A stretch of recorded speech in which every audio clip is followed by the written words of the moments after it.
Всем привет, с вами Виктория Ню. В этом видео мы с вами протестируем акварельные гель-лаки. Да-да, это именно акварельные гель-лаки от компании Beauty Lux. Посмотрим, как ими удобно ли работать, вообще какие у них свойства. Мне самой было очень интересно поэкспериментировать.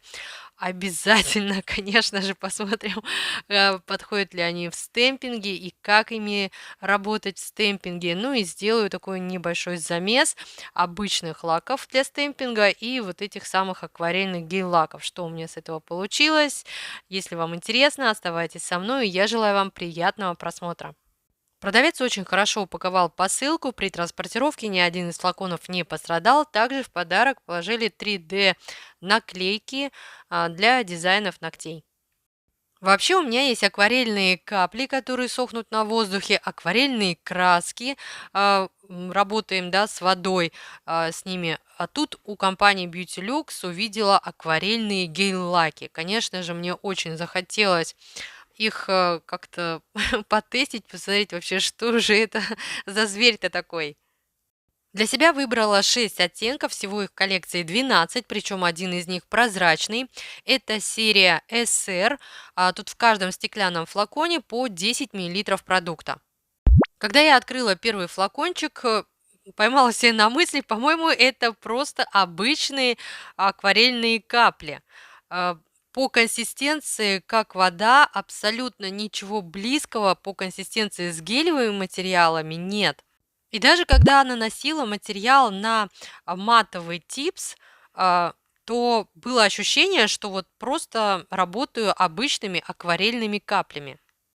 Мы с вами знаем, что обычные акварельные капли очень быстро сохнут на воздухе, и после высыхания они становятся матовыми. Так вот, тут ситуация абсолютно другая. То есть я вроде бы нанесла на матовый типс, и вроде бы оно как бы там подсохло, да, что-то, но поверхность остается глянцевой.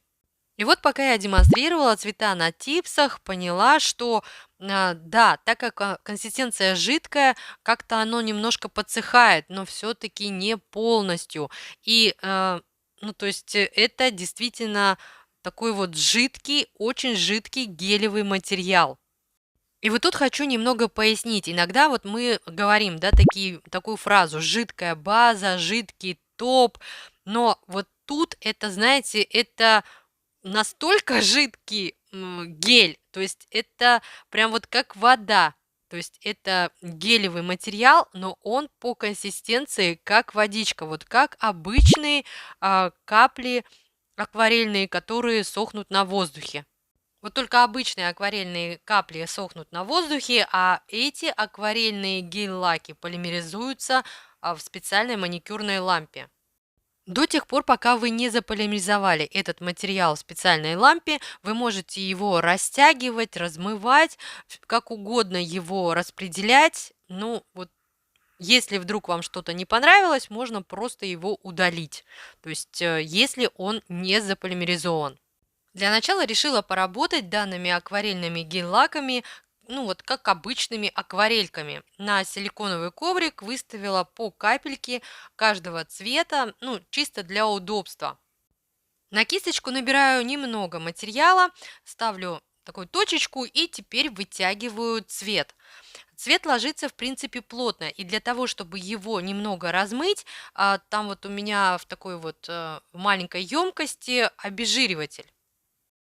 То есть сам гель-лак на силиконовой, ну, скажем так, палитре я никак не размываю. То есть там на кисточку я набираю вот именно, ну, вот чистый, можно сказать, цвет, который есть во флаконе. А вот для того, чтобы именно размыть этот цвет, я уже окунаю кисть в обезжириватель. Каждый, если можно так сказать, нарисованный лепесток я размывала, и когда мне нравился уже результат, я прихватывала в лампе буквально там пару-тройку секунд. После полимеризации внахлёст уже другим цветом выкладывала новый лепесток.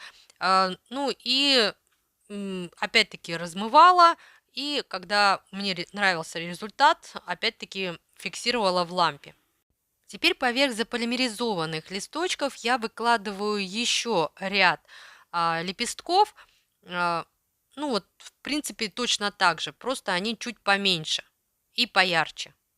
Этот материал очень легко контролировать. Ну, не забывайте, он все-таки гелевый, то есть где-то доложить больше цвета, где-то наоборот убрать, размыть его как-то правильно. То есть тут все, в принципе, ну, по большей части зависит именно от того, как вы работаете кисточкой. Тут я решила попробовать именно поработать на глянцевой поверхности.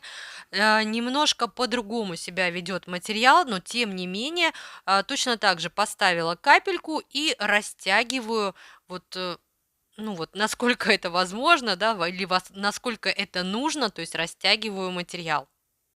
Опять-таки слегка прихватила первый лепесток и внахлёст растягиваю второй лепесток. И первый никуда не девается, и то есть вот второй довожу уже до, ну, вот именно до того результата, который мне нужен. Поверьте, обычные акварельные капли, акварельные краски не настолько податливы, как как вот эти акварельные гель-лаки. Повторюсь, размывать, растягивать цвет можно до тех пор, пока мы не заполимеризовали. Тут вот я показываю, что очень легко убрать какие-то ненужные элементы. Тут вот я два стебелечка нарисовала, и один из них убираю. Причем второй делаю еще потоньше. И вот только после этого уже полимеризую.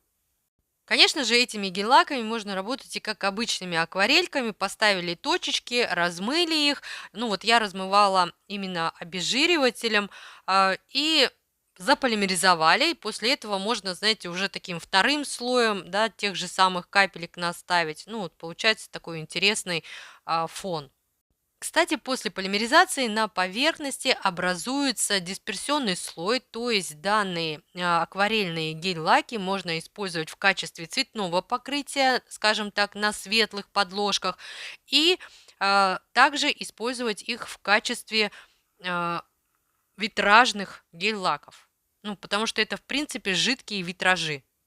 Для аквариумных дизайнов данные гель-лаки, на мой взгляд, отлично подойдут. Единственное, имейте в виду, консистенция жидкая. И если вдруг у вас где-то, например, да, гель-лак ляжет ну, где-то плотнее слой, где-то потоньше слой, соответственно, точно так же ляжет и пигмент. То есть где-то его будет больше, где-то его будет меньше. Конечно же, данными акварельными гель-лаками можно не только рисовать, но и раскрашивать. Рисовать я особо не умею, ну вот раскрашивать стемпинг, ну почему нет? На белый типс отпечатала стемпинг рисунок и теперь просто вот этими акварельными гель-лаками раскрашиваю его. При этом прямо на типсе можно, ну вот по желанию, смешать два каких-то цвета, получить плавный переход с одного цвета в другой. Тут вы работаете абсолютно точно так же, как и с любыми гелевыми материалами. При этом, заметьте, расход минимальный, и то есть вы добавляете больше гель-лака туда, где вам нужно, например, что-то поярче. Если вам нужно размыть какой-то цвет, то вы просто окунаете кисть, ну вот я окунала в обезжириватель и размываете цвет. Если вдруг вы где-то вышли за рамки рисунка, очистили кисть и просто удалили то, что не нужно. Вот как вот тут вот я делаю. Повторюсь, пока гель-лак не заполимеризовали, можно делать с ним все, что угодно. Тут вот я на черный типс отпечатала белым лаком для стемпинга рисунок и теперь его поверх раскрашиваю. Так как данные гель-лаки очень жидкие, знаете, слой получается просто вот тончайший, очень тонкий слой. Кто-то сейчас скажет, витражами можно сделать все то же самое. Да, действительно, можно сделать все то же самое, но витражами такой тонкий слой с такой пигментацией не получится, потому что у витражей ну просто нет такой пигментации. Если использовать акварельные капли, которые сохнут на воздухе, по пигментации результат будет такой же.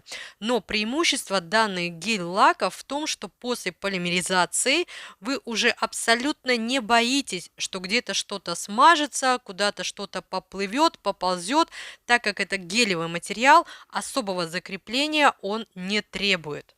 Обычные акварельные капли, которые сохнут на воздухе, можно использовать в стемпинге. Где-то у меня есть видео на эту тему. Так вот, и эти акварельные гель-лаки точно так же можно использовать в стемпинге. Так как у них очень хорошая пигментация, на пластину для стемпинга я нанесла вот эти вот акварельные гель-лаки. Также поверх нанесла обычный белый лак для стемпинга, немножко, ну так вот, размыла эти два цвета и отпечатываю рисунок. Тут у меня получился прям такой выбеленный оттенок. Если хотите побольше именно ну вот, цвета, просто нанесите на пластину меньше белого лака для стемпинга. Тогда рисунок получится ну вот, ближе цвет именно к тому, что во флаконе. Если вам не нужен выбеленный цвет, просто возьмите обычный прозрачный топ, который сохнет на воздухе, и используйте его вместо ну вот, белого лака для стемпинга. Конечно же, таким способом можно использовать сразу несколько цветов. То есть вот так вот на один рисунок нанесли сразу 3 цвета. Белый лак для стемпинга, скребком немного эти цвета между собой смешали, отпечатали рисунок на штамп и затем уже со штампа переносим рисунок. Ну вот в данном случае я переношу на типс. Тут вот я решила отпечатать просто не на белый типс, а на черный. Эту часть видео специально не монтировала, не обрезала, не ускоряла. То есть вы видите то, что в данном случае обычный лак для стемпинга смешивается с гелевым материалом. То есть, да, вот этими с акварельными гель-лаками. И, соответственно, он уже не так быстро сохнет. И вот вы видите, то есть я и дальше спокойно допечатываю там какие-то остатки рисунка. Единственное, не забудьте потом этот рисунок заполимеризовать. И вы видите то, что вот сам рисунок типс был матовый, а вот сам рисунок стал глянцевым после полимеризации. Некоторые девочки мне в комментариях пишут откровенные гадости, на мой взгляд. Я стараюсь близко к сердцу это не принимать, но вот мне действительно непонятно, откуда такой негатив. Мне просто нравится тестировать, экспериментировать, и потом я уже делюсь результатами вот этого вот тестирования с вами. Причем делюсь абсолютно бесплатно для вас, да, то есть как бы для меня это потраченное время, потраченные материалы, да, то есть расходных материалов очень много уходит. И вот я просто не понимаю, в чем тут проблема и почему вот мои какие-то вот такие эксперименты, какие-то такие идеи вызывают такой вот негатив. Просто стала за собой замечать, что ловлю себя на мысли, может быть, это лучше не показывать, дабы вот снова не вызвать вот эту вот какую-то волну негатива. Ну вот тут решила в конце по-быстренькому показать, мало ли вдруг кому-то будет полезным эта информация. На палитру выставила несколько капель обычного лака для стемпинга, который сохнет на воздухе. И туда же добавляю несколько капель а, вот этого акварельного гель-лака. Зубочисткой перемешиваю, вот теперь вот этот замес, он быстро не высыхает. И им намного комфортнее работать в стемпинге, то есть если у вас, ну, как-то не успеваете отпечатывать рисунок, к примеру, да, с пластины на штамп, со штампа потом уже куда-то, то вот тут торопиться не нужно. Замес быстро не сохнет, поэтому вы спокойно отпечатаете рисунок и спокойно его перенесете туда, куда вам нужно. Как я уже сказала, вместо белого лака для стемпинга можно использовать прозрачный. Ну что ж, вот такое видео у меня в итоге получилось. Если я была для вас хоть чем-то полезна, пожалуйста, поставьте плюсик или смайлик в комментариях. Буду вам очень признательна. Ну а я, как всегда, желаю вам всего самого наилучшего. До новых встреч!